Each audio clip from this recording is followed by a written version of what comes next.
الو، ازيكم يا حلوين؟ النهارده هنعمل سيروم البندق. السيروم ده مناسب لجميع انواع البشرات، وحلو جدا، بيجدد شباب البشره، بيقضي على الخطوط الرفيعه، ناعم قوي قوي على البشره، وريحته جميله جدا جدا جدا، وفيه مواد حلوه قوي وفعاله جدا. منتج فاخر فاخر من الاخر.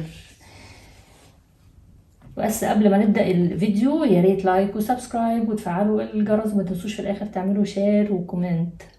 يلا بينا نبدأ. هبدأ بالطور الزيتي، ومعايا 2 جرام من لانت او اللي هو ستريل الكحول،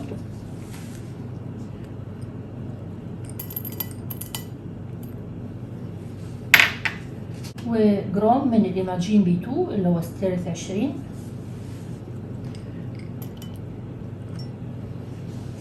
و3 جرام من زيت البندق. اللي ما عندوش زيت البندق ممكن يحط زيت لوز حلو، وساعتها هيبقى اسمه سيرم اللوز الحلو.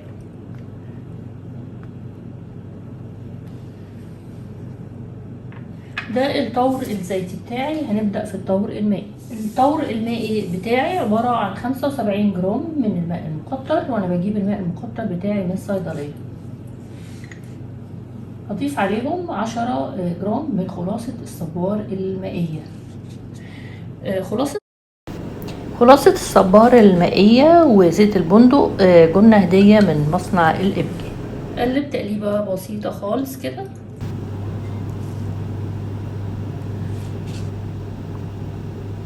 هضيف 0.5 من الالانتوين، والالانتوين مانع تحسس وكمان مرطب رائع بيديني استقرار للاستحلاب في الطور المائي.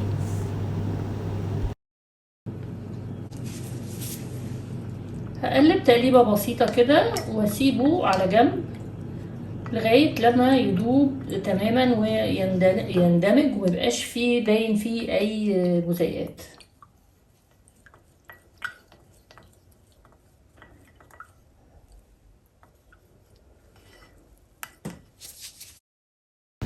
هضيف 0.2 من الصوديوم هايلورونيت، وده طبعا جاذب للرطوبة، من اجمل الحاجات اللي موجودة في الوصفة دي. هضيفه كده فوق الخليط المائي بتاعي واقلب تقليبة بسيطة واسيبه لمدة 2 ساعة ان هو يدوب براحته. مجرد تقريبة بسيطة وهسيبه. انا جبت الهيلورونيك اسيد والصوديوم هايلورونيت من شركة تيبا بيور، هم بعتوه لنا عينة هدية، وده رقمهم ودي صفحتهم على الفيسبوك.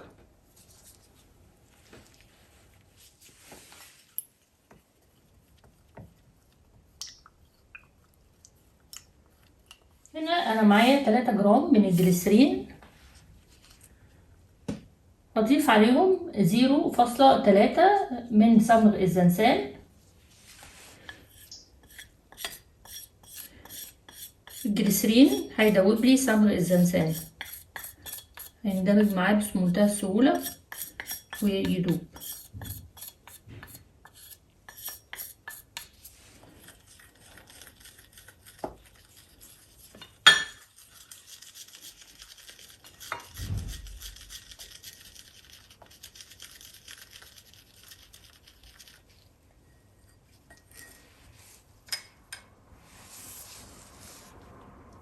هنا بعد ما الصوديوم هايلورونيت داب تماما، يعني قوامه بقى صمغ خفيف قوي كده، هضيف 1 جرام من البانتينول اللي هو الفيتامين بي 5،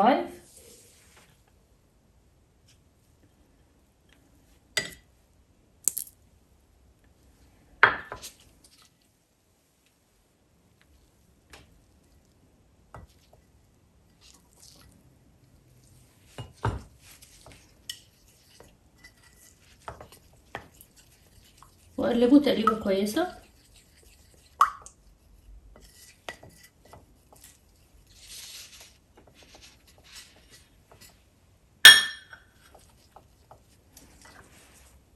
اضيف صمغ الزنسان اللي انا دوبته في الجليسرين، ده بيديني ترطيب عالي، كمان بيديني استقرار للاستحلاب في الطور المائي.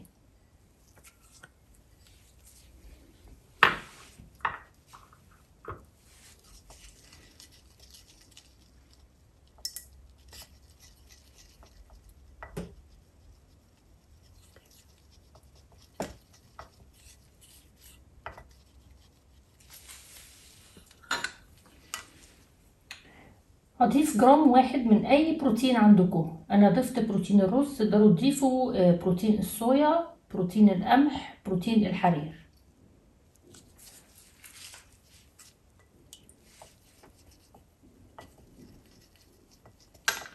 وده الطور المائي بتاعي، هاخد الطورين على حمام مائي على نار مباشرة.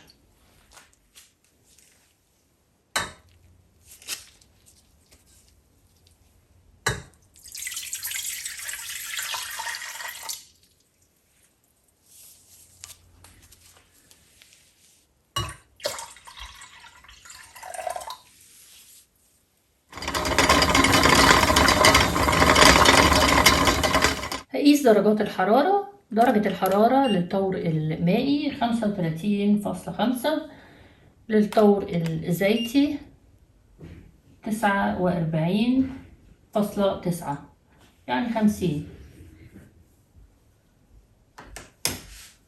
مش أكتر من 15 درجة ما بين الطورين. أضيف الطور المائي للطور الزيتي.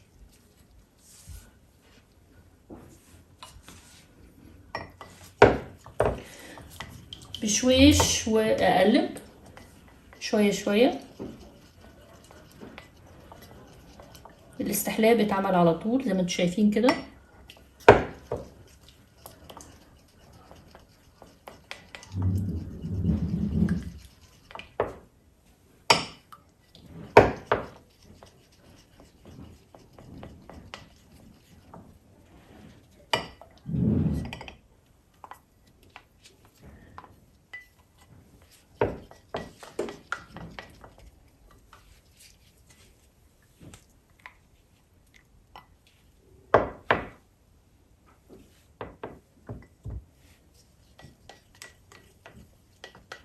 وهشتغل بالهاند بلندر.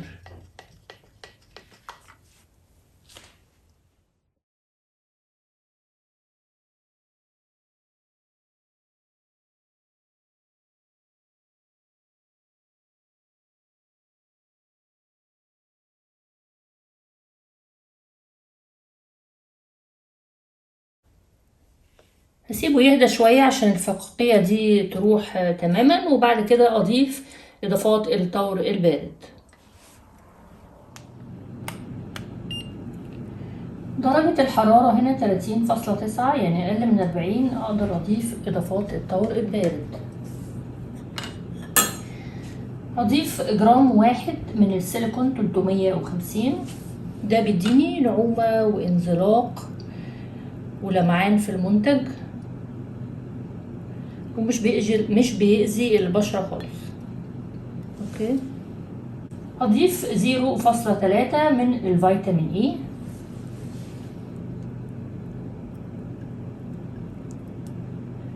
وده انتي اوكسيدنت،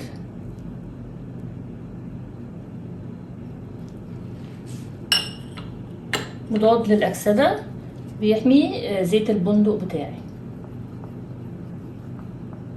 هنا انا معايا 0.2 من مادة اسمها البيزابولول، دي مستخلصة من الكاموميل.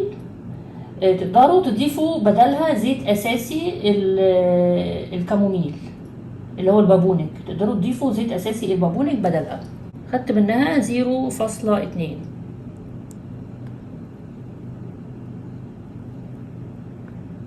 او تقدروا تضيفوا خلاصة البابونج. هنا معايا 0.2 من الكولاجين النباتي. تقدروا تستبدلوه بأي خلاصة عندكم، أو تعوضوا النسبة دي بالماء المقطر. وده الكولاجين النباتي اللي أنا استخدمته. هضيف 0.3 من زيت أساسي الليمون.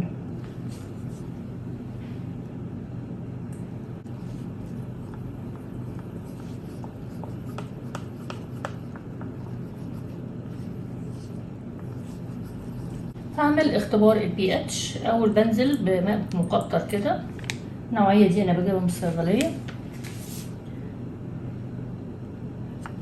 احط عليه نقاط بسيطه من السيرم بتاعي، وهبتدي انزل بورق البي اتش عشان اقيس.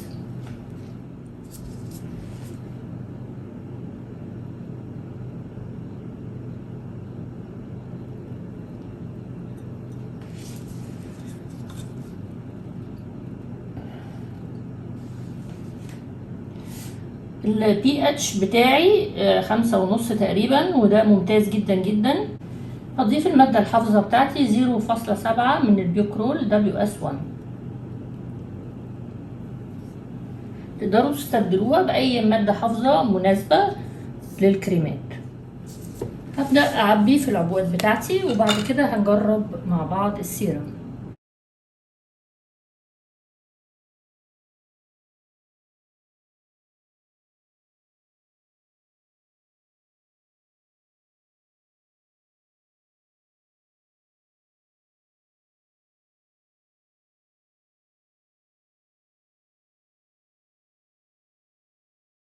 نجرب بقى مع بعض السيرم بتاعنا. شايفين بيختفي ازاي على الايد؟ فعلا سيرم رائع، وريحة الليمون فيه حلوة قوي، ومن افيد السيرامات اللي انتوا ممكن تعملوها للبشرة. رائع رائع رائع، ومنتج فاخر فاخر فاخر من الاخر. وزي ما بقول لكم دايما يا ريت لايك وسبسكرايب وتفعلوا الجرس وشير على جروبات الفيسبوك عشان القناة بتاعتنا تكبر اكبر واكتر. وشكرا جدا على المشاهدة.